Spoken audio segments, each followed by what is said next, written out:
Hello and welcome to the first Minecraft video here on the STEMX channel. I am Cheetij, an instructor here at STEMX, and today I will be showing you how to create an automatic— what is the sheep doing? Get out of here, sheep. Shoo.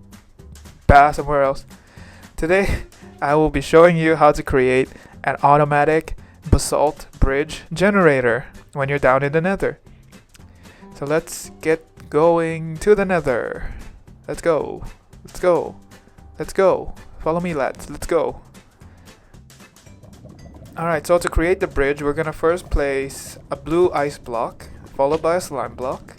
Then on top of the two blocks, we're gonna place two observers, followed by a sticky piston and a slime block, then another sticky piston and another slime block right underneath them.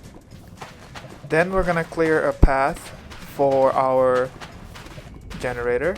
So just quickly clear a path underneath it so that we can place some more blocks underneath it.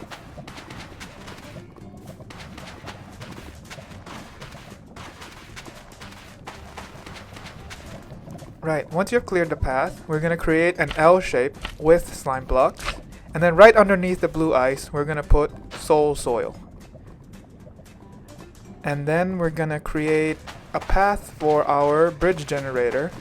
So let's just clear the path here, let the lava flow.